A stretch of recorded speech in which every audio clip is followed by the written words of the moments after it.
Hey friends, live captions in Google Chrome are an accessibility feature.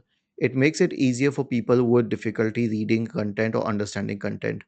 So, if you wish to turn on live captions in Google Chrome, then please watch this video. I will guide you through the procedure. Search for Chrome in the Windows search bar and click on Google Chrome. Click on these three dots at the top right corner and select settings from the menu. Now, in this window, just search for captions in the search bar, though it's in the accessibility tab, but this method is easier. You'll find live captions here. You can turn this on.